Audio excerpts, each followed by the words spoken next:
తెలంగాణలో BRS party బీజేపీలో విలీనం అవుతోంది అనేది విపరీతమైన డిస్కషన్ జరుగుతుంది. తెలంగాణ రాష్ట్ర రాజకీయాల్లో బీఆర్ఎస్ బీజేపీలో విలీనం చేయాలి అంటే భారతీయ జనతా పార్టీ కావాలి అనుకుంటే చాలా రకాల మార్గాలు. రాజకీయాల్లో సహజం కానిది ఏమీ లేదు. ఈ రాష్ట్రంలో పీఆర్పీని కాంగ్రెస్ పార్టీలో విలీనం కొన్ని బిల్లుల విషయంలో పరోక్షంగా మద్దతు ఇచ్చాడు కాబట్టి ఆయన ఈ రోజు కూడా మోస్తున్నారు అనేది. ఇలా అప్పుడు చంద్రబాబు నాయుడు గారు అరెస్ట్ అయినప్పుడు బీజేపీ వాళ్ళే చేయించారు. దేశ రాజకీయ చరిత్రలో ఎంతెంతో మంది జైలుకి వెళ్ళారు, కానీ ఒక జగన్మోహన్ రెడ్డి విషయంలో మాత్రమే ఇన్ని సంవత్సరాల పాటు బెయిల్ మీద బయట ఎలా ఉండదు. పొరపాటు పడుతున్నారు. ఇంకా టైం ఉంది కదా, ఇంకా టైం ఉంది. అమరావతి ఒక వేశ్యల రాజధాని అని, అక్కడ ఎయిడ్స్ పేషెంట్లు ఎక్కువ ఉన్నారు, సెక్స్ వర్కర్లు ఎక్కువగా ఉన్నారు అని ఈ రకమైన కామెడీ కేంద్ర ప్రభుత్వం ఒక రిపోర్ట్ ఇచ్చింది అనేది ఆయన చేశారు. అటువంటి వేశ్యల రాజధానిలో నువ్వు ఎందుకు అంతంత ఖరీదైన భవనాన్ని నిర్మించుకున్నావు? వేశ్యలని అనిపించిన వాళ్ళు దాన్ని సరిదిద్దుకోవాల్సింది పోయి శంకర తెగ అనటం, రాక్షసులు అనటం మహిళల్ని, ఇది ప్లాన్ ప్రకారం వెళ్తుందని అనుకోవాలి. కేంద్ర మంత్రి భూపతిరాజు శ్రీనివాసవరం గారు ప్రస్తుతం మనకి లైవ్లో అందుబాటులో ఉన్నారు. సార్ నమస్తే. 1 year కంప్లీట్ అయింది కేంద్ర మంత్రిగా బాధ్యతలు తీసుకుని. దట్టు మోడీ 3.0లో మీరు ఒక భాగస్వామి అయ్యారు. ఎలా గడిచింది 1 year? ఇదేదైతే మోడీ 3.0లో నేను భాగస్వాముడిని అవడం అనేది నాకు చాలా ఆనందకరమైనటువంటి సంఘటన. ఈ 1 సంవత్సర కాలంలో ఏదైతే ఎన్డీఏ ఆధ్వర్యంలో ఉన్నటువంటి కేంద్రంలో ప్రభుత్వం కానీ రాష్ట్రంలో ప్రభుత్వం కానీ ఒక సంతృప్తికరమైనటువంటి పాలన ప్రజలకు అందించారనేటువంటి విషయంలో మేమే కాదు, వేళ ప్రజలు కూడా సంతృప్తిగా ఉన్నారు. అదే సమయంలో నరసాపురం పార్లమెంట్ సభ్యుడిగా ఎన్నికైనటువంటి నేను కేంద్ర మంత్రిగా నియమించబడినటువంటి సందర్భంలో నా పోర్ట్ఫోలియోల శాఖల తాలూకు పని విధానంలో కానీ, అదేవిధంగా నర్సాపూర్ పార్లమెంటు నియోజకవర్గ అభివృద్ధి విషయంలో కానీ ఈ సంవత్సర కాలంలో నేను చేసినటువంటి ప్రయత్నాల మీద నాకు కూడా సంతృప్తినిచ్చింది అనేటువంటి విషయం మటుకు చెప్పదలుచుకున్నాను. బేసిక్గా నరసాపురం రాజు గారు కేంద్ర మంత్రి అయ్యారు అంటే తెలుగు వాళ్ళందరూ కూడా ఒక గర్వపడే అంశం. పర్టికులర్గా గోదావరి జిల్లాల ప్రజలందరూ కూడా చాలా హ్యాపీగా ఫీల్ అయ్యారు. ఎక్స్పెక్ట్ చేశారు మీరు మొదటిసారి ఎంపీ 2.5 లక్షల మెజార్టీతో ఎంపీగా గెలవటం?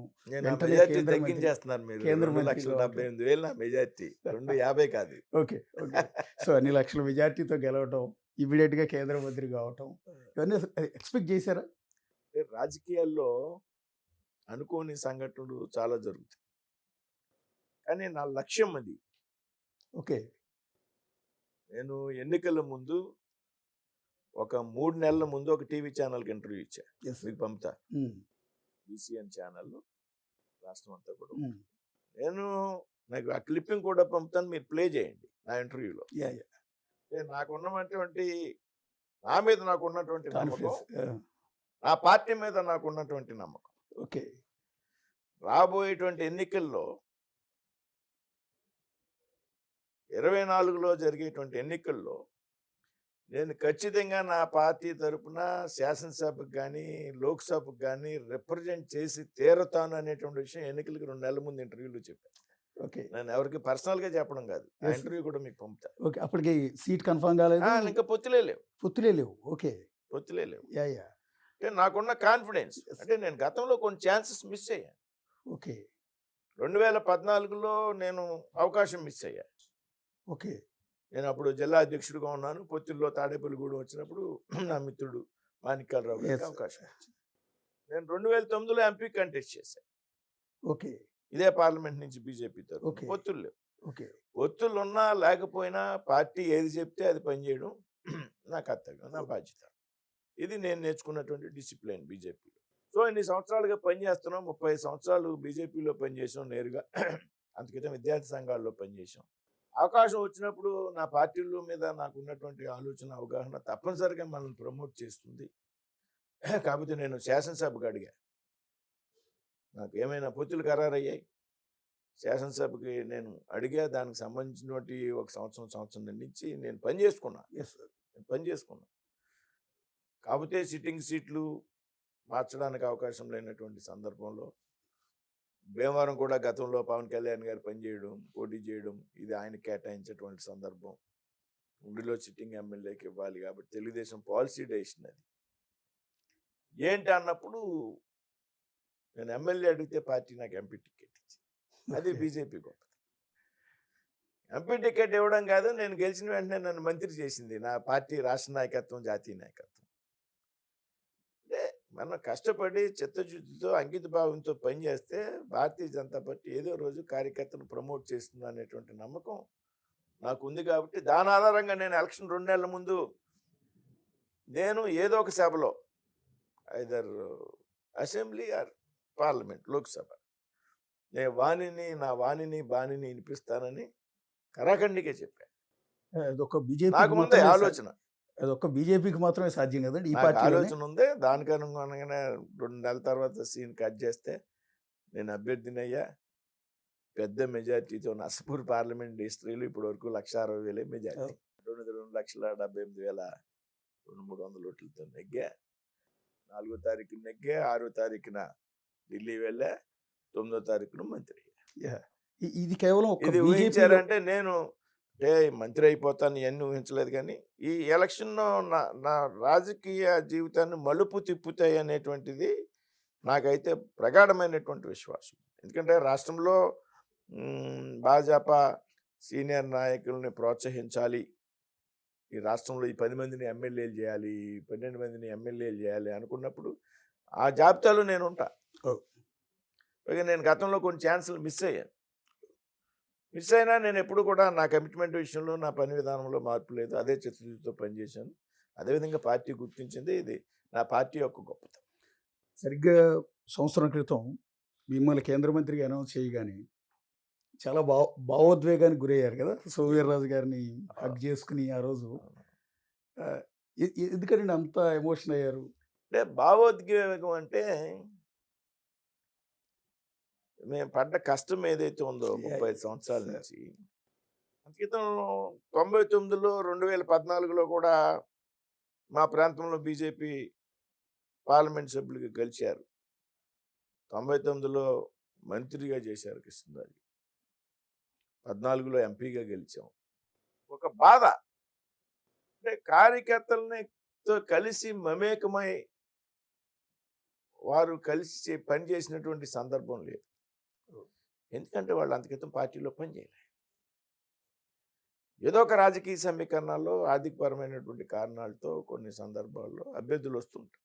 నేను చాలా ఇబ్బంది పడ్డాను. నేను జిల్లా అధ్యక్షుడిగా ఉన్నా 10 నుంచి 19 వరకు, 99 నుంచి 2003 వరకు పార్లమెంట్ కన్వీనర్గా ఉన్నా. ఎప్పుడు భారతీయ జనతా పార్టీలో కార్యకర్తలకి, అసలైన కార్యకర్తలకి అవకాశం వస్తుంది, కష్టపడేటువంటి కార్యకర్త ఎప్పుడు గుర్తింపు వస్తుంది ఆ భారతీయ జనతా పార్టీ అని ఒక ఆశ, ఆలోచన ఉండేది, బాధ ఉండేది. ఈ విషయాన్ని పార్టీ నాయకత్వానికి, రాష్ట్ర నాయకత్వానికి, జాతీయ నాయకత్వానికి చాలాసార్లు చెప్పాను. అటువంటి సందర్భంలో నాకు అభ్యర్థిత్వం ఇచ్చేటువంటి విషయంలో కూడా మీ అందరికీ తెలుసు. చాలామంది 100 కోట్లు ఖర్చు పెడతామని చాలామంది అభ్యర్థులు, పార్టీ 3-4 అభ్యర్థులు పార్టీ చుట్టూరు తిరగడం, పార్టీ నాయకత్వం నా యొక్క పని విధానాన్ని గుర్తించి నన్ను అభ్యర్థిగా నిర్ణయించినటువంటి సందర్భంలో కూడా అభ్యర్థి మారిపోతాడు, ఆర్థికంగా సరిపోవడం, ఎమ్మెల్యే అభ్యర్థులు సహకరించరు, ఎన్ని పెద్ద ఎత్తున కొంత మీడియాలో, సోషల్ మీడియాలో, వార్తాపత్రికల్లో కథనాలు. నా మనస్సాక్షి ఒకటే చెప్పింది అప్పుడు కూడా, నా పార్టీ నాయకత్వం ఒకసారి నిర్ణయం తీసుకుంటే మార్చదు. అందులో నా విషయంలో అసలు నేను ఏం పని చేశాను, ఈవేళ నా దగ్గర డబ్బులు లేవో ఉన్నాయో, నా దగ్గర డబ్బులు లేకుండానే నేను ఎలక్షన్ చేశానా? నాకు మా 7 అభ్యర్థులకి ఎప్పుడు ఎన్నికల్లో కూడా ఆర్థికపరమైనటువంటి అంశాల్లో ఎక్కడ అసలు డిఫరెన్స్ రాలేదు. Yes. వాళ్ళు నాకు సహకరించారు, నేను వాళ్ళకి సహకరించాను. ఎలక్షన్ డబ్బులు లేకుండా అయిపోద్దా? నాకు తెలియదా రాజకీయాలు? అంటే నా దగ్గర ఎంత డబ్బు ఉందో నేను ఎంత ఖర్చు పెడతాను, వీళ్ళందరికీ నేను ఓపెన్గా ముందు వైట్ పేపర్ రిలీజ్ చేయాలా? అవును. మీకు అర్థమైంది. 35 సంవత్సరాల కోసం పార్టీ కోసం బోళ్ళు ఆస్తులు అమ్మాను. పార్టీ కార్యక్రమం వస్తే ఉమ్మడి ఆంధ్రప్రదేశ్లో కూడా ఏదైనా పెద్ద కార్యక్రమం చేయాలంటే అది ఆ పశ్చిమ గోదావరి జిల్లాలోనే చేయాలి, భీమవరంలోనే చేయాలనేటువంటి పేరు ఉమ్మడి ఆంధ్రప్రదేశ్లో ఉంది. Yes, sir. నా పొలిటికల్ లైఫ్లో ఎప్పుడు ఎవరినో ఒక రూపాయి చందా అడగలే. ఎంత పెద్ద కార్యక్రమం చేసిన డొనేషన్ అడగడం ఇష్టం ఉండదు, అలవాటు లేదు, నా మనసు అంగీకరించు. అలాగే నేను ఇవాళ ఏ నాయకుడు పార్టీ కోసం సొంత డబ్బు ఖర్చు పెట్టి రాజకీయాలు చేసినటువంటి వ్యక్తులు చాలా అరుదు. Yes. కెపాసిటీస్ ఉండి, శక్తి సామర్థ్యాలు ఉండి ఈ పార్టీలోనే ఎందుకు పనిచేసిన ఇన్ని సంవత్సరాలు మాకు తెలియదు. అది ఇంకో పార్టీలోకి వెళ్తే మేము ఎమ్మెల్యేలు అవుతాం, లేకపోతే మున్సిపల్ చైర్మన్లు అవుతాం, ఎమ్మెల్సీలు అవుతాం అని అవును. సిస్టంలో సిద్ధాంతం కోసం పనిచేసాం. ఎప్పుడో బీజేపీకి 2 పార్లమెంట్ స్థానాలు ఉన్నప్పుడు ఈ పార్టీలో చేరాం, Yeah. కష్టపడి పనిచేసాం. అంటే ఎమ్మెల్యేలు అవుదాం, ఎంపీలు అవుదాం, మంత్రులు అవుదాం అని మేము పనిచేయలేం. అవును. కాబట్టి దాని ఆధారంగా అప్పుడు పెద్ద ఎత్తున జరిగినటువంటి ప్రయత్నం. ఇందాక మీరు ఇదంతా నేను ఎందుకు చెప్తున్నానంటే, ఎందుకు అంత భావోద్వేగానికి గురయ్యారు? Yeah, yeah. నన్ను క్యాండిడేట్గా అనౌన్స్ చేసిన వెంటనే ఒక భావోద్వేగం. భారతీయ జనతా పార్టీ అద్భుతమైనటువంటి సరైనటువంటి నిర్ణయం తీసుకుంది. నాకే కాదు, ఈ రాష్ట్రంలోనే కాదు, తెలంగాణలో ఉన్నటువంటి తెలంగాణలో ఉన్నటువంటి కార్యకర్తలందరికీ నేను తెలుసు. ఉమ్మడి రాష్ట్రంలో కలిసి పనిచేసాం 14 వరకు. ఇప్పుడు మా జనరేషనే అక్కడ పనిచేస్తున్నారు ఆ రాష్ట్రంలో Yes. కూడా. తెలంగాణలో కూడా సంబరాలు చేసుకున్నారు. Hmm. ఆంధ్రప్రదేశ్లో ప్రతి జిల్లాలో సంబరాలు చేసుకున్నారు శ్రీనివాస్ వర్మ క్యాండిడేట్ అయితే. ఈ 2 రాష్ట్రాలే కాదు, పక్కన ఉన్న తమిళనాడు నాకు అన్నామలై గారు తగిలి బ్రదర్ మా రాష్ట్రంలో కూడా సెలబ్రేట్ చేసుకున్నాం, కార్యకర్తకి అవకాశం ఇచ్చారు అని అన్నామలై గారు చెప్పారు. Yes. అంటే అంతమంది కార్యకర్తలకి హుషారు ఇచ్చినటువంటి సంఘటన నాకు మ్యాండేట్ టికెట్ ఇవ్వడం, అదో భావోద్వేగం. అయ్యాక 6 పోటీ చేసాం, 3 చోట్ల నెగ్గాం. ఇద్దరు సీనియర్స్ నాకన్నా. గతంలో మా నాయకురాలు, అధ్యక్షురాలు, మంత్రిగా పనిచేశారు. ఎం రమేష్ గారు 2 సార్లు రాజ్యసభ మెంబర్ చేశారు. నేను ఫస్ట్ టైం పార్లమెంట్. Yes. అయినప్పటికీ నన్ను మంత్రిగా తీసుకోవడం అనేది ఒక భావోద్వేగం. ఆ సందర్భంలో అక్కడ కొంతమంది కార్యకర్తలు మా వాళ్ళు ఉంటే అవును. ఆ సందర్భంలో వచ్చినటువంటి ఎమోషన్ అది. Yes. కేంద్ర స్టీల్ అండ్ హెవీ ఇండస్ట్రీస్ మినిస్టర్గా మోడీ గారి మేక్ ఇన్ ఇండియా పాలసీ ఏదైతే ఉందో, అలాగే వికసిత్ భారత్, ఈ రెండిట్లో మీది చాలా కీలకం, స్టీల్ అండ్ హెవీ ఇండస్ట్రీస్ అనేది. సో ఎంతవరకు ఫుల్ఫిల్ చేయగలుగుతున్నారు ఈ 1 ఇయర్లో? 1 ఇయర్లో కొన్ని అద్భుతమైనటువంటి నిర్ణయాలు తీసుకున్నాం. మోడీ గారి వెరీ పర్టికులర్, స్టీల్ ఉత్పత్తిలో ఏ దేశంలో ఎక్కువ ఉత్పత్తి ఉంటుందో ఆ దేశం యొక్క జీడిపి బాగుంటుంది. ఎస్. కాబట్టి స్టీల్ ఇండస్ట్రీని ప్రతిరోజు కూడా సమీక్షిస్తూ ఉంటాడు. ఓకే. ఇప్పుడు ఈ దేశంలో 170 మిలియన్ టన్ను స్టీల్ ప్రొడక్షన్ ఉంది. ఓకే. 2030 నాటికి ఈ 170 మిలియన్ టన్ ఏదైతే ఉందో దాన్ని 300 బిలియన్ టన్ చేయాలనేది మోడీ గారి ఆలోచన. ఓకే. ఉన్న ప్లాంట్లో సామర్థ్యాన్ని పెంచడం, కొత్త ప్లాంట్లకి అనుమతులు ఇవ్వడం ద్వారా 2030కి 300 మిలియన్ టన్ ఉత్పత్తిని సాధించాలి అనేటువంటి లక్ష్యంగా మోడీ గారు ప్రణాళిక. ఎస్. అందులో భాగంగా మేము చాలా అద్భుతమైనటువంటి నిర్ణయాలు తీసుకున్నాం. విదేశాల నుంచి వచ్చేటువంటి క్వాలిటీ లేనటువంటి స్టీలు, సపోజ్ చైనా నుంచి, క్వాలిటీ తక్కువ ఉంటుంది, రేట్ తక్కువ ఉంటుంది, కానీ వాటి మీద ఇంపోర్ట్ ఛార్జీలు బలంగా పెంచాం నిరోధించడానికి. ఎస్. అదేవిధంగా దేశంలో స్టీల్ ఉత్పత్తిని పెంచడానికి ఆర్ఎస్ఎల్ మెటల్ ఎంకరేజ్ చేస్తున్నాం. అనకాపల్లిలో 17.5 మిలియన్ టన్ కెపాసిటీ, అంటే స్టీల్ ప్లాంట్ కన్నా ఇంకో 1.5 టైం ఎక్కువ. Steel plant 7.3 million ton, RSL గారు మెటల్ గారు పెట్టబోయేటువంటి ప్లాంట్ 17.5 మిలియన్ టన్. ఫస్ట్ ఫేజ్లో 7.5, సెకండ్ ఫేజ్లో 10 మిలియన్ మెట్రిక్ టన్స్. అంటే అదేవిధంగా ఉన్న ప్లాంట్లో సెయిల్లో ఉన్నాయి బొకారో, రూర్కెలా, బిలాయ్, వీటిలో కెపాసిటీని పెంచడం, ఈ ద్వారా స్టీల్ ప్రొడక్షన్ పెంచాలనేటువంటి ఒక నిర్ణయం. అందులో భాగంగానే ఇప్పుడు ఏదైతే వైజాగ్ స్టీల్ ప్లాంట్కి నాకు సంబంధించి అతిపెద్ద సంతృప్తికరమైనటువంటి సంఘటన ఏంటంటే, ఆంధ్ర రాష్ట్ర యొక్క పౌరుడిగా ఈ రాష్ట్రానికి సెంటిమెంట్ అయినటువంటి ఏదైతే అనేక మంది ప్రాణాలు కోల్పోయి విశాఖ ఉక్కు, ఆంధ్ర ఉక్కు నినాదంతో ఏర్పాటు చేసుకున్న స్టీల్ ప్లాంట్ తీవ్రంగా నష్టాల్లో ఉన్నటువంటి పరిస్థితుల్లో, తీవ్రమైనటువంటి నష్టాలు, మామూలు నష్టాలు కాదు, దాన్ని ప్రైవేట్ పరం చేయాలనేటువంటి ఆలోచన నుంచి మోడీ గారిని ఒప్పించి, నిర్మలా సీతారామన్ గారిని ఒప్పించి, మంత్రి అయినటువంటి గత 10 సంవత్సరాల్లో ఏ ఒక్క స్టీల్ మినిస్టర్ కూడా విశాఖ స్టీల్ ప్లాంట్ని సందర్శించలే. కానీ నేను కుమారస్వామి గారు కూర్చుని మంత్రి అయిన నెల రోజుల్లోపు నేను స్టీల్ ప్లాంట్కి వెళ్ళాలనుకున్నప్పుడు చాలామంది వద్దన్నారు. వద్దు సార్, అక్కడ పరిస్థితి బాగోదు, ఏ మంత్రి రాలేదు 10 సంవత్సరాల నుంచి అంటే. లేదు, వెళ్ళాల్సిందే అని ఇద్దరం వెళ్ళాం.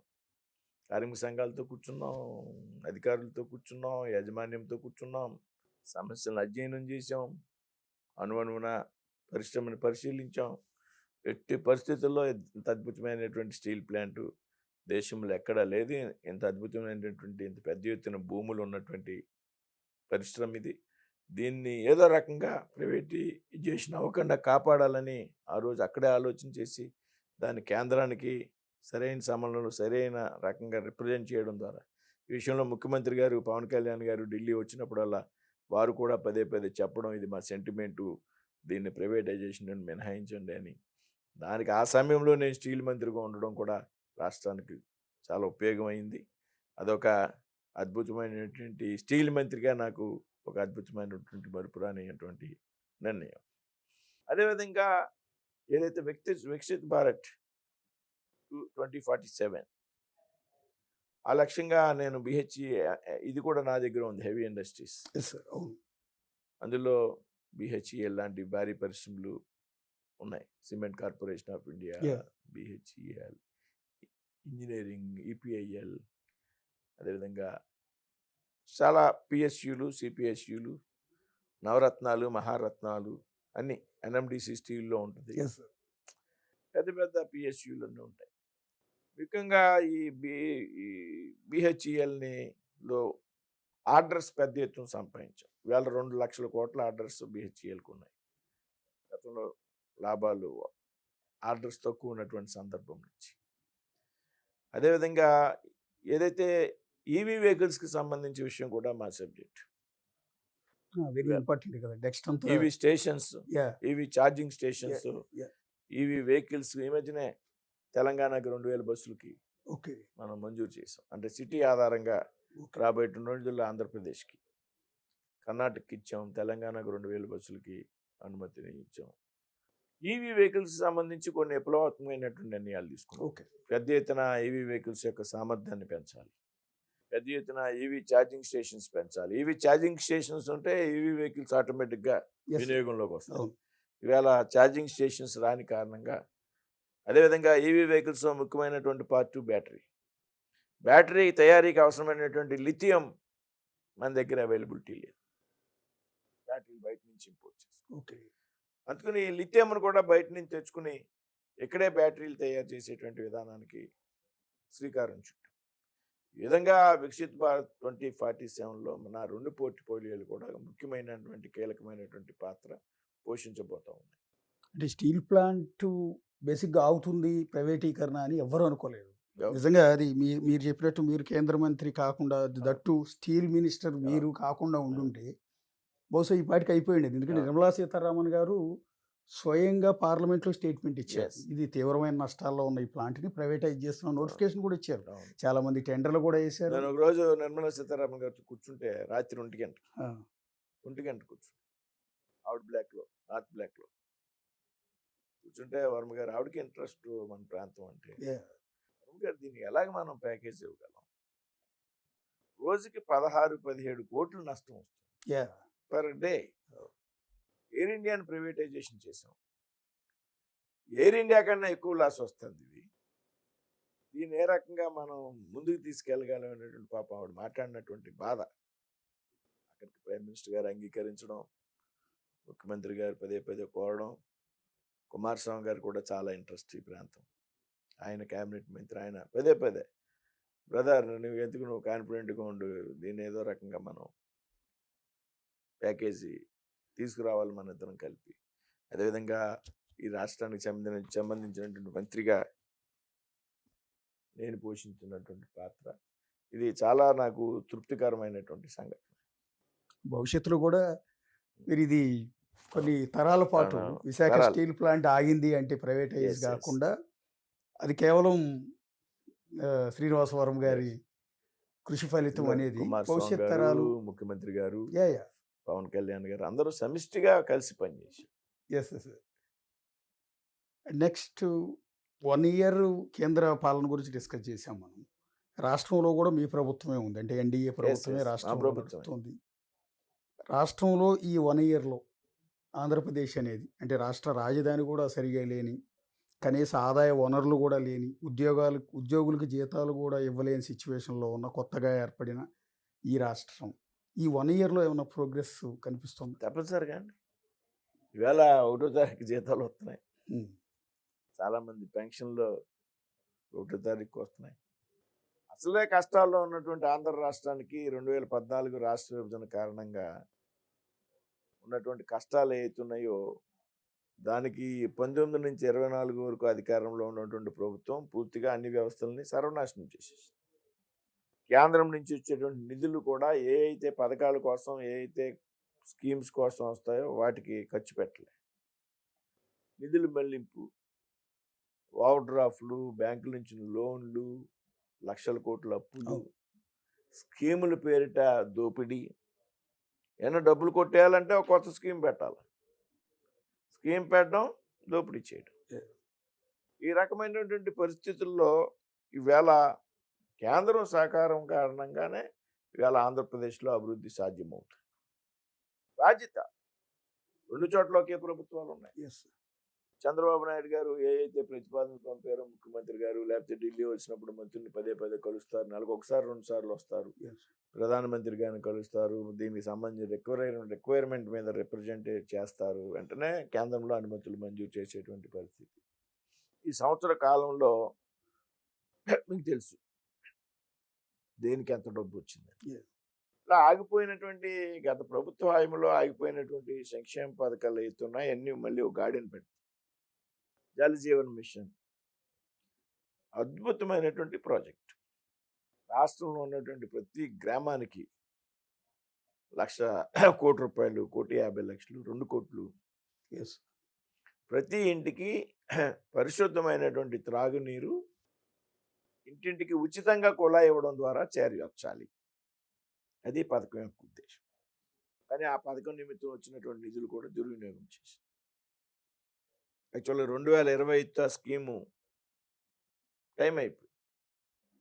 ఇప్పుడు ఈ ప్రభుత్వాలు అధికారంలోకి వచ్చాక ఆంధ్రప్రదేశ్లో జల్ జీవన్ తాలూకు మిషన్ తాలూకు డబ్బులు వినియోగించబడలేదు కాబట్టి, నిధులు మళ్లింపు జరిగింది కాబట్టి 2028 వరకు దాన్ని ఎక్స్టెండ్ చేసి 3 సంవత్సరాల పాటు జల్ జీవన్ పనులు ప్రారంభమయ్యాయి. ఇవాళ అన్ని చోట్ల మైక్రో ఫిల్టర్స్ ఏర్పాటు చేస్తున్నారు. గతంలో రోజుకి ఒక 5,000 లీటర్లో ప్యూరిఫై అయ్యేటువంటి అవకాశం ఉన్న చోట ఈవేళ 25,000, 30,000 లీటర్లు ప్యూరిఫై అవుతున్నాయి మైక్రో ఫిల్టర్స్ ద్వారా. ఏదైతే 1,400 కోట్ల ధవళేశ్వరం నుంచి వచ్చేటువంటి వాటర్ గ్రిడ్ ఏదైతే ఉందో అది కూడా జల్ జీవన్ మిషన్లో పార్ట్. ఈ విధంగా ఈ సంవత్సర కాలంలో అనేక పథకాలు గాడిని పడ్డాయి. అనేక రకాలుగా గ్రాంట్స్ కేంద్ర ప్రభుత్వం, గతంలో ఏ కేంద్ర ప్రభుత్వం ఏ రాష్ట్రానికి కూడా ఇంత పెద్ద సహకరించాలి, ఆంధ్రప్రదేశ్కి కాదు ఏ రాష్ట్రానికి కూడా. 1 ఇయర్లో ఆంధ్రప్రదేశ్కి చేసింది ఆంధ్రప్రదేశ్ చరిత్రలో గతంలో కేంద్రంలో కాంగ్రెస్ ఉన్నప్పుడు, రాష్ట్రంలో కాంగ్రెస్ ఉన్నప్పుడు కూడా సాధ్యం కాలేదనేటువంటి విషయం మీకు ఫిగర్స్ చూస్తే అర్థం. కాబట్టి ఆంధ్రప్రదేశ్ అభివృద్ధికి కేంద్రం కట్టుబడి ఉంది, కేంద్రం చిత్తశుద్ధితో ఉంది ఆంధ్రప్రదేశ్ అభివృద్ధికి. అదే విషయం ముఖ్యమంత్రి గారు కూడా చెప్తున్నారు పదే పదే. ఈవేళ కేంద్రం సహకారం కారణంగా ఆంధ్రప్రదేశ్లో అభివృద్ధి సాధ్యమవుతుంది అనేటువంటి విషయం. కాబట్టి రాబోయేటువంటి రోజుల్లో రాష్ట్రంలో, కేంద్రంలో 2 ప్రభుత్వాలు ఒకే కూటమికి చెందినటువంటి ప్రభుత్వాలు. కాబట్టి త్వరితగతిన ఆంధ్రప్రదేశ్ అభివృద్ధి చెందుతుంది అనేటువంటి విషయంలో ఏమాత్రం కూడా అనుమానం లేదు. దీనికి ఉదాహరణ గత సంవత్సర కాలంలో ఈ రాష్ట్రానికి చేసినటువంటి కేటాయింపులు. అమరావతి కానీ, పోలవరం కానీ, రైల్వే జోన్ కానీ, అమరావతికి కొత్తగా దేశంలో అన్ని ముఖ్య నగరాల నుంచి రైల్వే లైన్ ఏర్పాటు చేయడంలో కానీ, లేకపోతే అక్కడ లక్షల కోట్లతో రామాయపట్నంలో బీపీసీఎల్ రిఫైనరీ మంజూరు చేసింది. అక్కడ అనకాపల్లి దగ్గర ఏదైతే 1,35,000 కోట్లతో గ్రీన్ హైడ్రోజన్ ప్రాజెక్టు, నక్కపల్లిలో బల్క్ డ్రగ్ ఏర్పాటు, ఇప్పటికే సిటీని పారిశ్రామిక నగరంగా అభివృద్ధి చేసింది. దాంతో వారవకల్లు, కొప్పర్తి ప్రాంతాలని వారవకల్లుకి 2,800 కోట్లు, కొప్పర్తికి 2,200 కోట్లతో అభివృద్ధి చేస్తూ ఉంది. ఈ విధంగా కొత్త నేషనల్ హైవేసు, కొత్త రైల్వే ప్రాజెక్టులు పెద్ద ఎత్తున కేంద్రం సహకారం ఇస్తూ ఉంది. రాబోయేటువంటి రోజుల్లో మిగతా 4 సంవత్సరాల్లో కూడా ఈ రకమైనటువంటి సహకారం అందుతుంది అనేటువంటి విషయంలో ఏమాత్రం కూడా అనుమానం. అంటే ఒక విమర్శ కూడా ఉంది. అంటే కొన్ని పార్టీలు చేస్తున్న విమర్శ ఏంటంటే 2014, 2019 మధ్యలో కూడా సేమ్ డబుల్ ఇంజిన్ సర్కార్ ఉంది. ఇక్కడ ఎన్డీఏ గవర్నమెంట్, అక్కడ కూడా కేంద్రంలో ఎన్డీఏ గవర్నమెంటే ఉంది. అప్పుడు అమరావతి మన గుండెకాయ, కొత్తగా ఏర్పడిన రాష్ట్రం. అప్పుడు దానికి ప్రధాని మోడీ గారే వచ్చి శంకుస్థాపన చేశారు. కానీ చేసిన క్రమంలో మట్టి నీరు ఇచ్చి వెళ్ళిపోయారన్న విమర్శ బహుశా మీకు ఎప్పటికీ చాలామంది నుంచి వినిపించింది. అది నిధులు ఇవ్వలేదు ఎందుకు అంటే అప్పుడు ఈ రాష్ట్రం నుంచి గెలిచిన ఎంపీల అవసరం కేంద్రానికి లేదు. కానీ మొన్న జరిగిన 2024 ఎన్నికల్లో ఆంధ్రప్రదేశ్ నుంచి గెలిచిన ఎంపీలు, పర్టికులర్గా తెలుగుదేశం పార్టీ తరఫున గెలిచిన ఎంపీల అవసరం కేంద్రానికి చాలా ఎక్కువ ఉంది. కాబట్టి టీడీపీ సపోర్ట్తో కేంద్ర ప్రభుత్వం నడుస్తోంది కాబట్టే నిధులు ఇస్తున్నారు అన్న విమర్శ. అది వాస్తవం కాదండి. వాస్తవం ఇవాళ ఎంపీల అవసరమే భారతీయ జనతా పార్టీ కావాలి అనుకుంటే చాలా రకాల మార్గాలు ఉన్నాయి. ఇది ఎన్నికల ముందు ఏర్పడినటువంటి పొత్తు, ఎన్నికల తర్వాత వచ్చినటువంటి పొత్తు కాదు. 14లో కూడా ఎన్నికల ముందు పొత్తే ఉంది. అయితే ఏదైతే ఒక సున్నితమైనటువంటి అంశం రాష్ట్ర విభజన సందర్భంగా ప్రత్యేక హోదా కావాలి అనేటువంటి విషయంలో ఏర్పడినటువంటి ఒక అభిప్రాయ భేదం కావచ్చు, కొంత మిస్అండర్స్టాండింగ్ కావచ్చు, కొంచెం కేంద్రంలో రాష్ట్రంలో మధ్య చిన్న డిస్టర్బెన్స్ వచ్చింది. అంటే స్పెషల్ స్టేటస్ ఇస్తే మనకన్నా వెనుకబడినటువంటి ప్రాంతాలు, ముఖ్యంగా బీహార్ రాష్ట్రం నుంచి, ఇతర రాష్ట్రాల నుంచి పెద్ద ఎత్తున దేశంలో డిమాండ్స్ వచ్చాయి. సో అప్పుడు ఉన్నటువంటి ఫైనాన్స్ కమిషన్ రికమెండ్ చేసింది, ఒక రాష్ట్రానికి ఇచ్చినట్లయితే దేశంలో అనేక రాష్ట్రాల్లో ప్రాంతాల వారీగా ఉద్యమాలు వచ్చేటువంటి అవకాశం ఉంది. కాబట్టి ఏదైతే స్పెషల్ స్టేటస్ ద్వారా వచ్చేటువంటి బెనిఫిట్స్ ఉన్నాయో వాటిని స్పెషల్ ప్యాకేజ్ ద్వారా ఇవ్వండి అని ఒక డైరెక్షన్ వచ్చినప్పుడు కేంద్ర ప్రభుత్వం చాలా క్లియర్గా చెప్పింది, స్పెషల్ స్టేటస్కి ఏ అయితే బెనిఫిట్స్ వస్తాయో అన్నీ కూడా ప్యాకేజ్ ద్వారా ఇస్తామని చెప్పడం జరిగింది.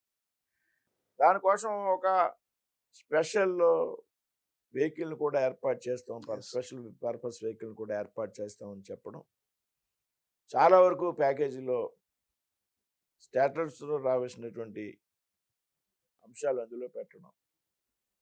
రాష్ట్రంలో ఆవేళ చెప్పారు స్పెషల్ స్టాటస్లో ఉంది, 11 విద్యా సంస్థలు ఇస్తామన్నారు. 11 విద్యా సంస్థలు ప్యాకేజీలో ఇచ్చారు. మనకి గూడెంలో స్టార్ట్ అయింది, అన్నీ ఆ 2-3 ఇయర్స్లోనే క్లాసులు ప్రారంభించారు అన్ని చోట్ల. 16-17 సంవత్సరాలుగా అన్ని చోట్ల ఓన్ క్యాంపస్లు స్టార్ట్ చేసి క్లాసులు స్టార్ట్ చేసి అలాగన్నీ. అయితే స్టేటస్సే కావాలి అనేటువంటి ఒక సందర్భంలో కొంత అభిప్రాయ భేదాలు వచ్చినప్పుడు రాష్ట్రంలో ఉన్నటువంటి తెలుగుదేశానికి, కేంద్రంలో ఉన్నటువంటి మా నాయకత్వానికి కొంత గ్యాప్ రావడం జరిగింది. ఏదైతే స్టేటస్ను ఒక సెంటిమెంట్గా భావించి రాష్ట్రంలో ఆ సందర్భంగా అప్పుడు కూడా 2,500 కోట్లు రాజధాని అభివృద్ధికి ఇచ్చారు. 2,500 కోట్లు 2015 సంవత్సరంలోనే, 14వ సంవత్సరంలోనే, 15 కూడా కాదు, 2,500 కోట్లు అమరావతి రాజధాని నిర్మాణానికి కేటాయించారు. అదేవిధంగా ఇస్తామనుకున్నటువంటి విద్యాసంస్థలు ఇచ్చారు, అనేక ప్రాజెక్టులు ఇచ్చారు, పోలవరం ప్రాజెక్టులు డబ్బు ఇచ్చారు. కాకపోతే దాని కారణంగా రెండేళ్ల మధ్య, అంతేగాని మాకు బలం ఎక్కువ ఉంది కాబట్టి ఆవేళ తెలుగుదేశం పార్టీ అవసరం మాకు లేదు కాబట్టి పట్టించుకోకపోవడం. చాలా చిన్న చిన్న రాష్ట్రాల్లో చిన్న చిన్న ఉత్తరప్రదేశ్లో అప్నాదల్ అప్పుడు 2 ఎంపీలు, అవును. ఈవేళ ఒక ఎంపీ. ఏ రోజు బీజేపీ దూరం చేసుకోలేదు అనేక రాష్ట్రాల్లో. Yes. అధికారంలోకి వచ్చితే కూడా ఎన్డీఏ ప్రభుత్వంగానే పాలన సాగించారు కానీ బీజేపీ ప్రభుత్వంగా పాలన సాగించారు. దాని ఆధారంగా రాష్ట్ర ప్రజల్లో పెద్ద ఎత్తున సెంటిమెంట్ ఉంది కాబట్టి తెలుగుదేశం నాయకత్వం దానికి పట్టుపట్టడం. మనోళ్ళకి ఉన్నటువంటి కేంద్రంలో ఉన్నటువంటి ఇబ్బందులు ఉన్నాయి కాబట్టి వీడిని కన్విన్స్ చేసేటువంటి ప్రయత్నంలో వచ్చినటువంటి అభిప్రాయాల భేదాల కారణం. అంతేగాని ఇప్పుడు కూడా సహకరిస్తారా లేదంటే ఇప్పుడు ఒక సంవత్సరంలో ఇచ్చినటువంటి సహకారం చూసాం మనంతా Yes. ప్రత్యక్షంగా. అంటే బేసిక్గా రాష్ట్ర అభివృద్ధి అనేది టోటల్గా ఎన్డీఏ గవర్నమెంట్ కేంద్రం ఇచ్చే సహకారం మీద ఆధారపడి ఉందండి. ఇక్కడ రాష్ట్రం దగ్గర డబ్బులు లేవు, మీకు తెలిసిందే. రాజధాని లేదు. సో మళ్ళీ రాజధాని పనులు స్టార్ట్ చేయాల్సి వచ్చింది. ఎందుకంటే గత 5 ఏళ్ళు పూర్తిగా ఆపేశారు కాబట్టి. సో అమరావతిని కంప్లీట్ చేయాలన్నా, అసలు పనులు మొదలు పెట్టాలన్నా కేంద్రం నుంచి నిధులు రావాలి. తర్వాత మన చిరకాల కళ పోలవరం ప్రాజెక్టు. అది ఎప్పటికప్పుడు ఏదో ఒక రకంగా అది ఇబ్బందుల్లో ఉండిపోతుంది. ఈ రోజుకి కూడా కంప్లీట్ కాని పరిస్థితి ఉంటుంది. ఇప్పుడు అవుతుందండి. దానికి నిధులు కేంద్రం నుంచే రావాల్సిందే. 12,000 కోట్లు ఇచ్చారు. ఇట్లా చెప్పుకుంటూ పోతే కేంద్ర సహకారం ఉంటేనే ఇప్పుడు ఆంధ్రప్రదేశ్ అనే రాష్ట్రం ముందుకెళ్ళగలుగుతుంది. ఏ విధమైన సహకారం ఇక భవిష్యత్తులో ఉండబోతోంది అనేది ఈ 4 ఏళ్ళు. ఇప్పుడు ఈ సంవత్సరం పాటు ఇచ్చినటువంటి సహకారం మీరు చూశారు. 12,000 కోట్లు పోలవరానికి ఇచ్చారు. గత 5 సంవత్సరాల్లో అక్కడ పనులు నత్తనడక అవును. చేసినటువంటి క్వాలిటీ లేనటువంటి పనులు ఇవాళ మళ్ళీ మనం తిరిగి నిర్మించాల్సినటువంటి పరిస్థితి. Diaphragm wall. Yes. ఇప్పుడు 12,000 కోట్లు ఇచ్చారు. ఎట్టి పరిస్థితుల్లో 2027 నాటికి పోలవరం ప్రాజెక్టు పూర్తి చేయాలని కేంద్ర రాష్ట్ర ప్రభుత్వాల యొక్క కృతనిశ్చయం. ఇందులో వేరే ఆలోచన లేదు. ఈ సంవత్సరం కాలం పాటు ఎంత పెద్ద సహకారం అందించారో రాబోయేటువంటి రోజుల్లో కూడా అదే స్థాయిలో రాష్ట్రానికి కేంద్రం సహకారం ఇస్తుంది అనేటువంటి విషయంలో ఏమాత్రం కూడా అనుమానం లేదు. ఖచ్చితంగా ఆంధ్రప్రదేశ్ రాబోయేటువంటి రోజుల్లో ఒక అద్భుతమైనటువంటి రాజధాని పోలవరం ప్రాజెక్టు పూర్తి చేసుకుని 2029 ఎన్నికలకు వెళ్తాం అనేటువంటి విషయంలో ఏమాత్రం కూడా అనుమానం. అంటే కొత్తగా మళ్ళీ చంద్రబాబు నాయుడు గారు బనకచెర్ల ప్రాజెక్టుని తెర మీదకి తీసుకొస్తున్నారు. దీనికి కేంద్రం సహకారం ఉంటుందా? ఇస్తుంది డెఫినెట్గా. అంటే ఇంకా బనకచర్లకు సంబంధించి ప్రతిపాదనలు కేంద్రానికి చేరలేదు. తెలంగాణ నుంచి అభ్యంతరాలు వస్తున్నాయి. ఓకే.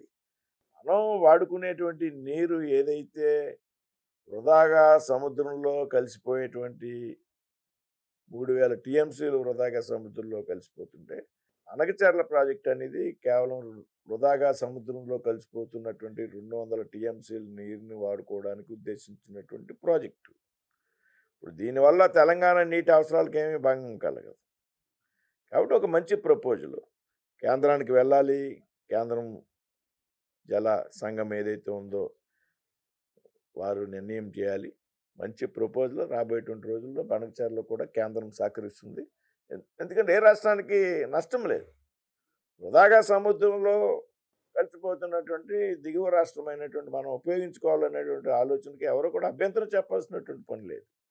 దీనికి ఏమి పెద్ద రాజకీయపరమైనటువంటి కారణాలతో కూడా దీన్ని అభ్యంతరపరచాల్సిన అవసరం లేదు.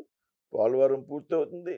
రాబోయేటువంటి రోజుల్లో బనకచెర్ల మీద కూడా ఒక సానుకూలమైనటువంటి నిర్ణయం తీసుకుంటారు.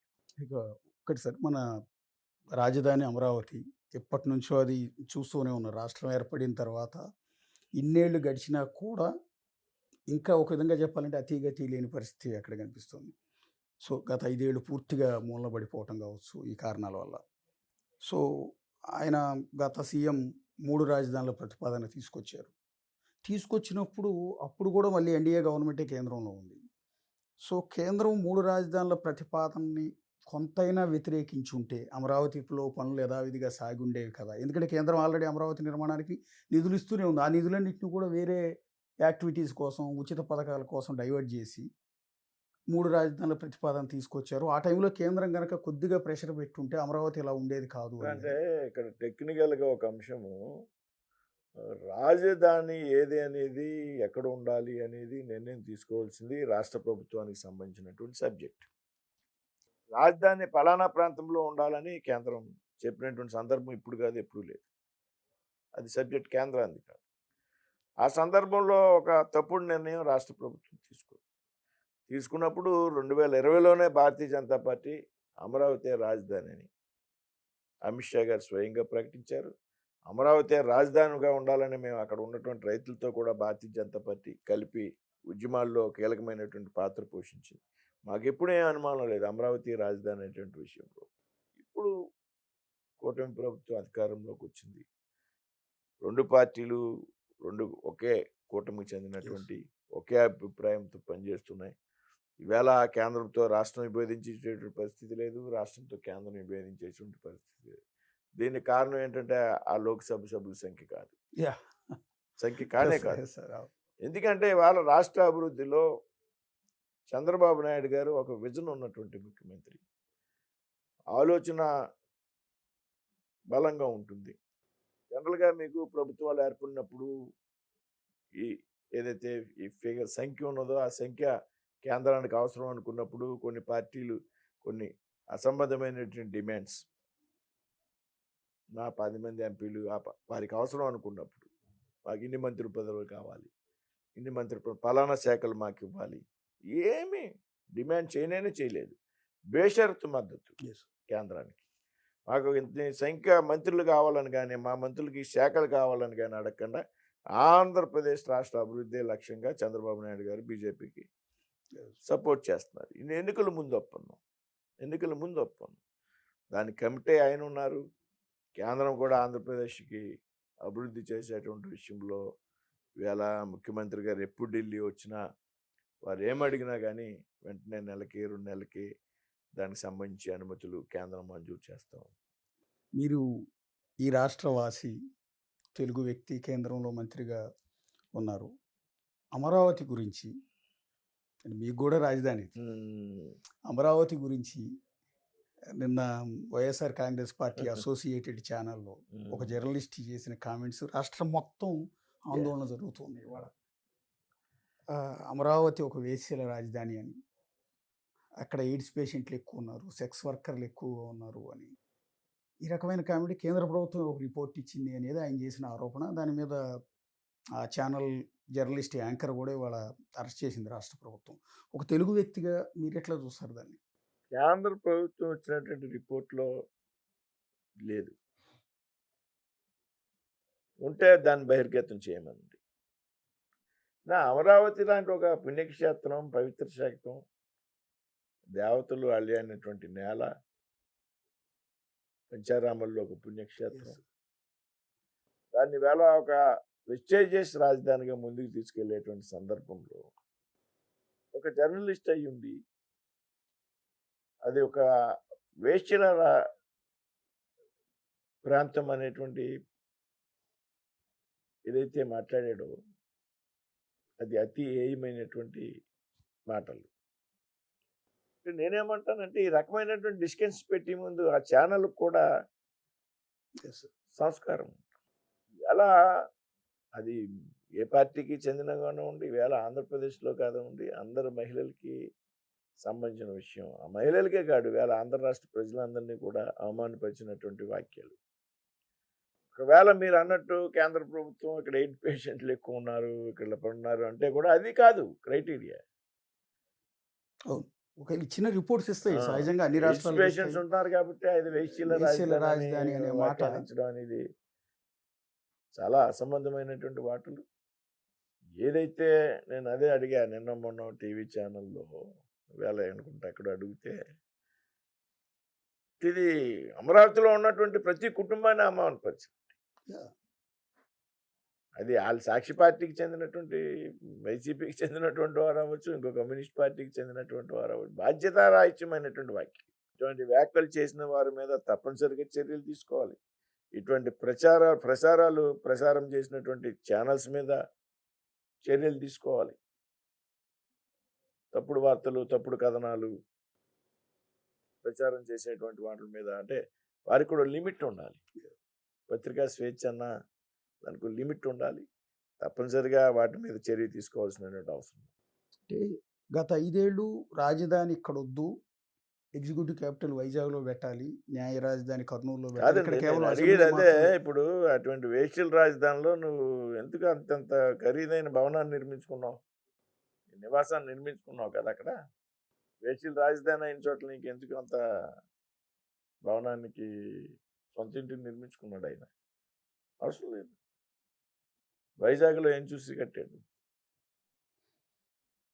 వైజాగ్లో ప్రజాధనం దుర్వినియోగం తప్పించి, వైజాగ్ ఒక మంచి ప్రాంతం, దాన్ని ఏ రకంగా డెవలప్ చేయాలో ఆ రకంగా డెవలప్ చేయాలి. ఒక పర్యాటక ప్రాంతంగా, ఒక ఐటీ హబ్గా. అంటే ప్రాంతాల మధ్య విభేదాలు సృష్టించడం ద్వారా వేళ ఏమైంది? అమరావతి, అదే మంగళగిరిలో లోకేష్ గారు 80,000 90,000 మెజార్టీతో నెగ్గారు. అదే వైజాగ్లో నువ్వు అక్కడ ప్రజలను మభ్యపెట్టాలి, రాజధాని వైజాగ్లో పెద్ద ఎత్తున అక్కడ ఉన్నటువంటి పల్లా శ్రీనివాసరావు గారు 1,00,000 ఓట్లతో నెగ్గారు.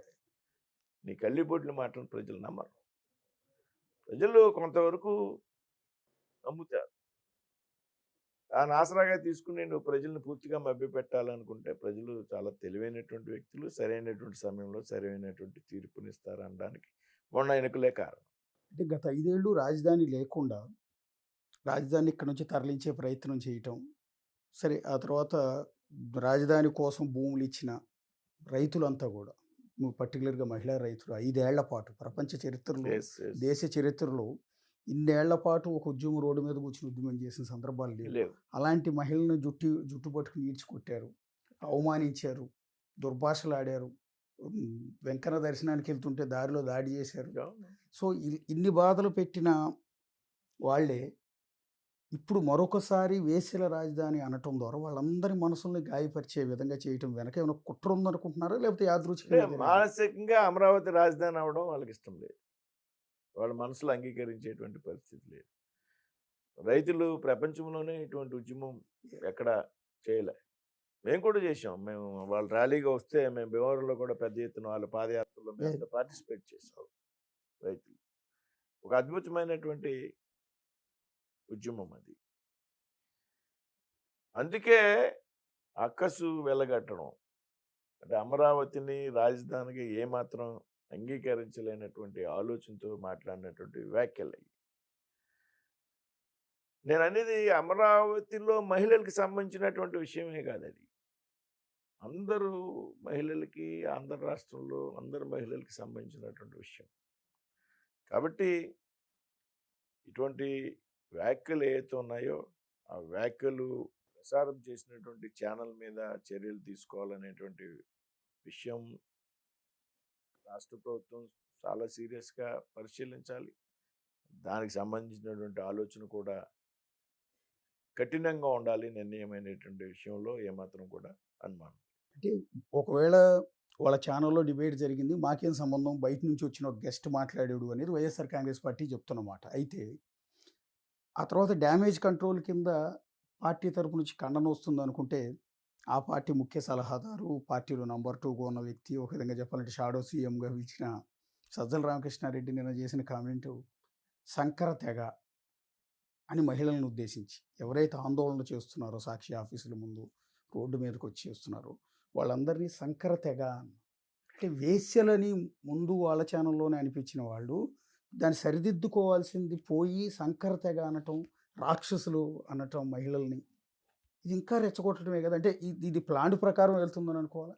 అంటే ఈ రాష్ట్రంలో వైసీపీ ఆవిర్భావం నుంచి కూడా రాజకీయాల్లో విలువలు దిగజారు. భాషకి, వారు వాడేటువంటి భాషకి అడ్డు అదుపు లేదు. మాట్లాడేటువంటి బూతుల్ని తప్పని ఎప్పుడు నాయకత్వం చెప్పలే. ఒక వంశీ కానీ, లేకపోతే కొడాలి నాని గారు, లేకపోతే అనిల్ కుమార్ యాదవ్, శ్రీధర్ అప్పలరాజు, లేకపోతే ఇంకో 2 3 ఉన్నారు. వీళ్ళెవ్వరూ మాట్లాడేటువంటి భాష పచ్చి బూతులు వినియోగిస్తూ ఉంటే, ముఖ్యమంత్రి గారి కుటుంబం గురించి మాట్లాడుతుంటే నాయకుడు ఎప్పుడు మీరు తప్పు అని చెప్పినటువంటి సందర్భం లేదు. వారి కామెంట్ చూసి ఆనందపడడం, నవ్వడమే తప్పించి అతను ఇది రాజకీయాల్లో సరైనటువంటిది కాదు, వ్యక్తిగత విమర్శలు లేదు, మహిళలను గౌరవించాలి, ఈ రకమైనటువంటి పదజాలం రాజకీయాల్లో వాడకూడదు అనేటువంటి నాయకత్వం ఏనాడు కూడా నిరోధించలేదు ఆ పార్టీలో. కాబట్టి అది అలవాటుగా మారిపోయింది. నాకు టైంలో ఎలా తయారైంది రాష్ట్రంలో, ఎవడు ఎక్కువ బూతులు తిడితే ఆడు నాయకుడు అయ్యే పరిస్థితి వచ్చింది. ఎవడు ఎక్కువ బూతులు మాట్లాడితే, ఎవడు అసభ్యమైనటువంటి పదజాలం వాడితే వాడు పెద్ద నాయకుడు అయ్యేటువంటి దురదృష్టం. మీడియాలో కూడా వాళ్ళకి ప్రయారిటీ. అన్ని ఛానల్స్‌లో వాడు మాట్లాడింది పడే పడే చూపెట్టడం. పేపర్‌లో ప్రముఖంగా మంత్రులు అయిపోయిన వాళ్ళు కూడా ఉన్నారు. ప్రచురించడం ప్రముఖంలో. ఈ రకంగా ప్రజల్లోకెళ్ళాలి, మీడియాకెళ్ళాలంటే కూడా మనం బూతులు మాట్లాడాలి అనేటువంటి ఆలోచన రాజకీయాల్లో పెరిగింది. ఇవాళ అందుకే ఎంత జరిగినా కూడా మళ్ళీ సజ్జలు అదే మాట్లాడుతున్నారు. సజ్జలు కూడా భవిష్యత్తు ఆయన చేసినటువంటి గతంలో చేసినటువంటి తప్పులు ఏవైతే ఉన్నాయో ఇప్పుడు ఆయన కానీ ఆయన కుమారుడు కానీ అన్నీ బయటకు వస్తాయి. ఎవరికి కూడా ఆంధ్రప్రదేశ్లో మహిళలను కించపరిచేటువంటి మాటలు మాట్లాడితే అది ఎవరికి కూడా మినహాయింపు ఉండదు అనేది చాలా స్పష్టంగా చెప్తుంది. అంటే ఇప్పుడు రాష్ట్రంలో మీరు ఇందాక చెప్పిన కొన్ని పేర్లు ఉన్నాయి. గతంలో ఇష్టం వచ్చినట్టు బూతులు తిట్టడం కానీ, అధికార దుర్వినియోగం చేయటం కానీ, దాడులు చేయించడం కానీ, ఇలాంటి వాళ్ళందరినీ వల్లభనేని వంశీతో సహా ఒకళ్ళ తర్వాత ఒకళ్ళు అరెస్టులు చేస్తూ వస్తున్నారు. అయితే జగన్మోహన్ రెడ్డి రీసెంట్గా చేసిన కామెంట్ ఏంటంటే, అన్యాయంగా మమ్మల్ని వేధిస్తూ ఉన్నారు, ఒక తప్పుడు విధానాన్ని మీరు ఫాలో అవుతున్నారు, రేపు ఇంతకింత జగన్ 2.0లో మేము అధికారంలోకి వస్తాము, వచ్చినప్పుడు ఇంతకింత మూల్యం చెల్లిస్తారు, ఇదే దాడుల కల్చర్ని మేము కూడా కంటిన్యూ చేస్తాం అన్నట్టుగా ఆయన మాట్లాడుతూ ఉన్నారు. అంటే మీరు వైసీపీకి 2.0 ఉంటుందని నేను అనుకోను. మీకు అర్థమైంది. అది 1.1తో క్లోజ్. అది మీకు అర్థమైందండి. అసలు ఈ సంస్కృతి స్టార్ట్ చేసింది ఎవరంట? గతంలో రాజకీయపరమైన విభేదాలు చాలా పెద్ద ఎత్తున ఉంటాయి. రాష్ట్రంలో ఈ రకమైనటువంటి సాంప్రదాయాన్ని స్టార్ట్ చేసింది వైసీపీ పార్టీ. తెలుగుదేశం పార్టీ అధికారంలోకి వచ్చిన వెంటనే లేనిపోయిన కేసులు బనాయించేటువంటి ప్రయత్నం చేయాలి అందరి మీద. అప్పుడే సంవత్సరం అయింది. ఏదైతే చట్ట ప్రకారం తెలుగుదేశం ఆఫీస్ మీద దాడి చేసినటువంటి కేసులో లేకపోతే మరో కేసులో చట్ట ప్రకారం చర్యలు తీసుకుంటున్నారు, కానీ ఎవరిని తిట్టి కుట్టి నిందించినటువంటి సంఘటనలు, ఏ రకంగా అచ్చెన్నాయుడు గారిని అరెస్ట్ చేశారు అనారోగ్యంతో ఉన్నప్పుడు, ఏ రకంగా డాక్టర్ సుధాకర్ చచ్చిపోయాడు, ఏ రకంగా విజయవాడలో పట్టాభి గారి ఇంటి మీద దాడులు చేశారు, ఏ రకంగా ముఖ్యమంత్రి గారి కుటుంబాన్ని అవమానపరిచారు. ఏనాడన్నా నాయకుడు కంట్రోల్ చేసేటువంటి ప్రయత్నం చేశాడా? ఈవేళ జగన్ గారు ఇన్ని మాటలు మాట్లాడుతున్నాడు, మేము కూడా కంటిన్యూ చేస్తాం, మేము కూడా కంటిన్యూ చేస్తే తప్పనిసరిగా ఈవేళ ప్రభుత్వం కూడా ఎవరైనా తప్పులు చేస్తే రాబోయేటువంటి రోజుల్లో బాధ్యులే. ఆ రకమైనటువంటి తప్పుడు పనులు చేసి తప్పుడు వ్యాఖ్యానాలు చేస్తే అది నేనైనా మీరైనా ఇంకో పార్టీ వారైనా సరే భవిష్యత్తులో బాధ్యత వహించాల్సిందే. ఏదో అధికారంలో ఉన్నంతకాలం అధినాయకుడి యొక్క మెప్పును పొందడం కోసం సంస్కారం మర్చిపోయి మాట్లాడి ఇష్టం వచ్చినట్టు దాడులు చేసి దౌర్జన్యాలు చేస్తే ఏదో రోజు ఎవరైనా సరే మూల్యం చెల్లించక తప్పదు అనేటువంటి విషయాన్ని మనంతా కూడా దయచేసి అర్థం చేసుకోవాలి. ఆయన ఎప్పుడో 2.0లో నేను అధికారంలోకి వస్తాను, అప్పుడు ఇదే రకమైనటువంటి దాడులు కొనసాగుతాయి, మేము కంటిన్యూ చేస్తాం. మా జిల్లాలో కారుమూరి నాగేశ్వరరావు గారు కూడా మాట్లాడాడు, కాళ్ళు తీసేస్తాం, తలకాయలు నరికేస్తాం. నేను దాని మీద మాట్లాడాను బారో అయ్యారు. ఈ కాళ్ళు తీసేయడం, తలకాయలు తీసేయడం ఏది రాజకీయాల్లో పెద్ద గొప్ప కాదు. ఇవన్నీ ఒకప్పుడు నడిచినాయి.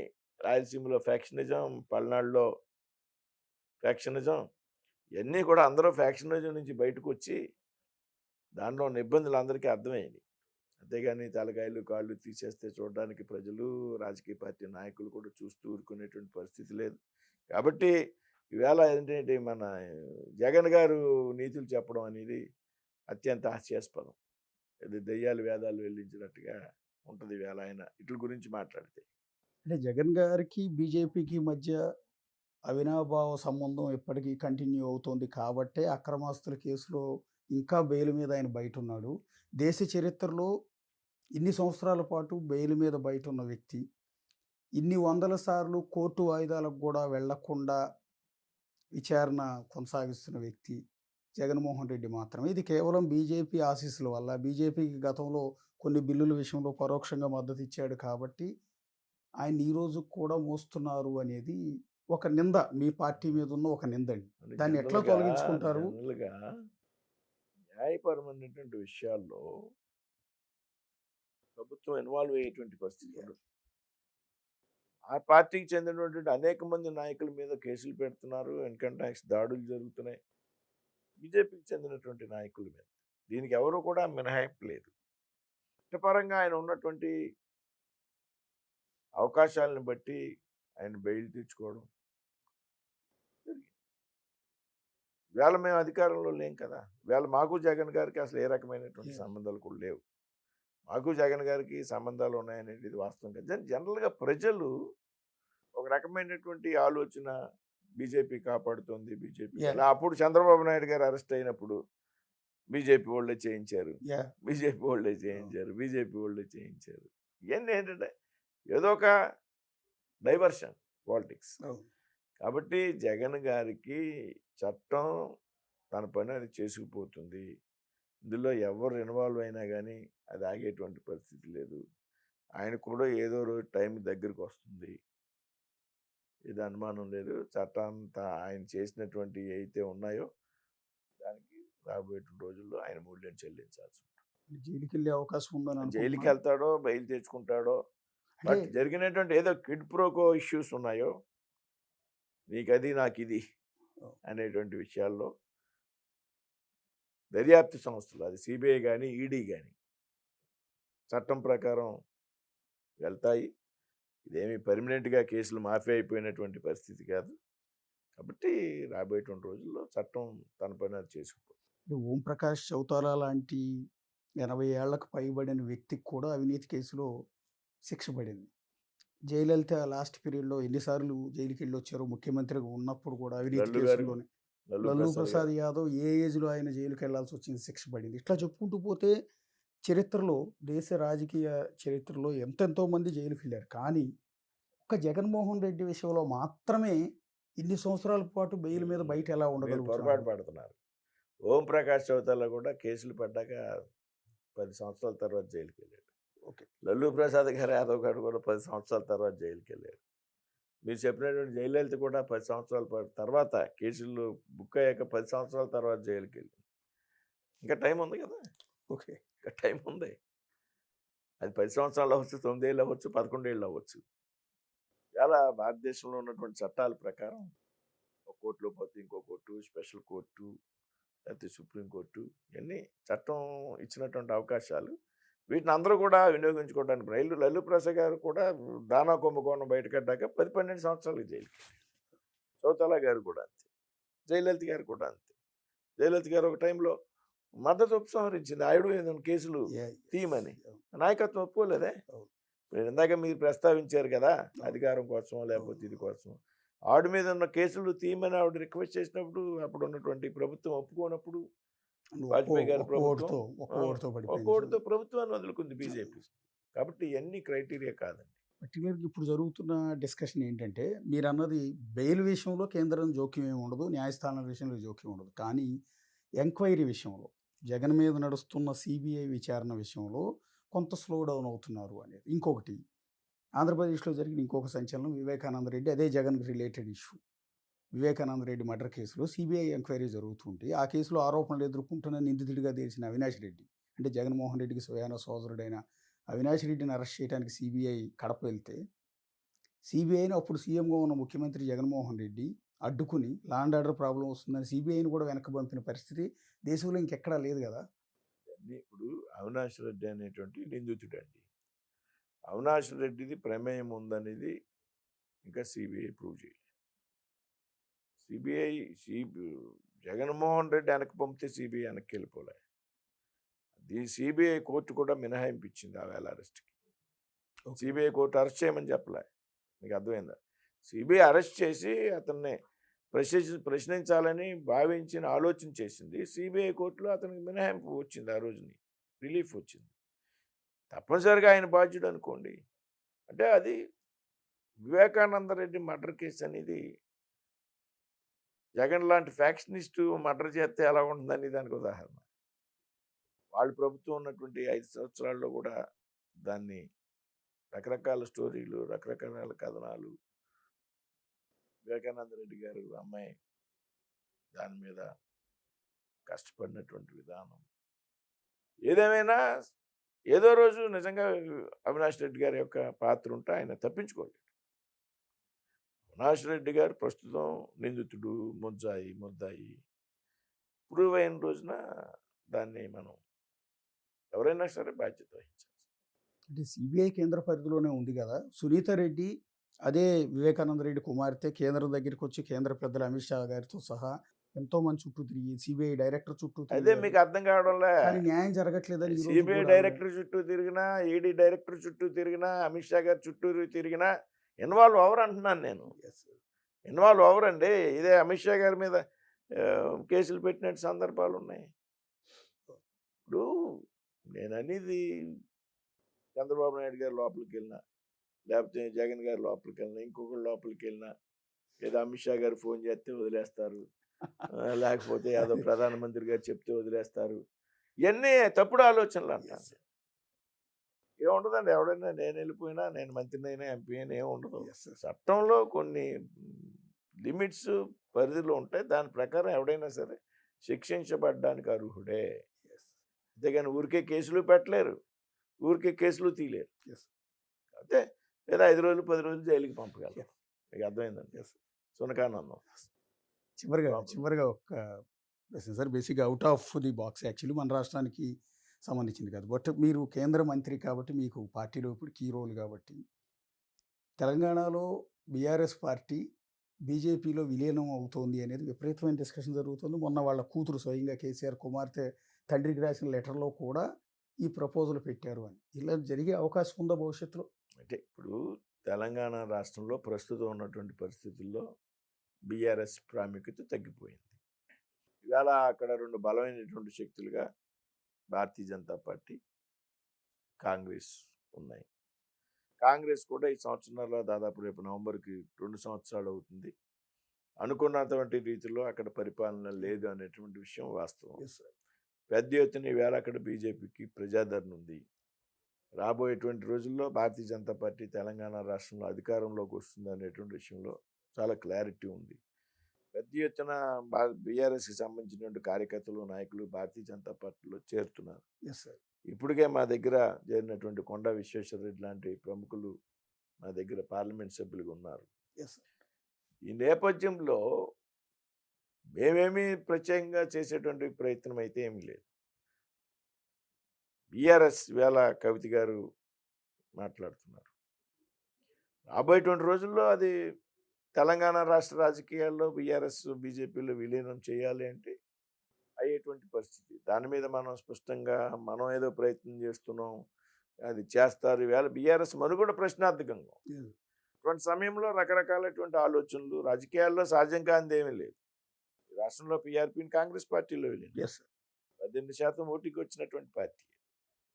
కాబట్టి రాజకీయాల్లో మనుగడ కోసం రాజకీయ పార్టీలు తీసుకునేటువంటి నిర్ణయాలు మనం ముందుగా ఊహించి అనడం అనేది కరెక్ట్ కాదు. అంటే వాళ్ళ అమ్మాయి అలిగేషన్ చేసింది కాబట్టి అదే వాళ్ళ అమ్మాయి కాబట్టి వాళ్ళ అమ్మాయికి రకరకాల డిఫరెన్స్లు ఉన్నాయి. ఆ అమ్మాయికి బీజేపీ మీద కోపం ఉంది ప్రత్యేకంగా. Yeah. మీకు అర్థమైందా? అవును. ఆ లిక్కర్ కేసులో అది ఆవిడ కూడా బీజేపీ వాళ్ళు పంపారని అనుకుంటుంది. చేసిన పని ఆవిడ ఒప్పుకోడండి. Yes, sir. ఆవిడ ఇన్వాల్వ్మెంట్ ఉంది, క్లియర్గా Yeah. ఇన్వాల్వ్మెంట్ ఉంది. Thank you sir. Right sir. Thank you. చాలా వాల్యుబుల్ టైం ఇచ్చారు. చాలా అంశాలు మాట్లాడారు. అది కేంద్ర మంత్రి భూపతిరాజు శ్రీనివాస్ వర్మతో బిగ్ ఇంటర్వ్యూ చూస్తూనే ఉండండి బిగ్ టీవీ.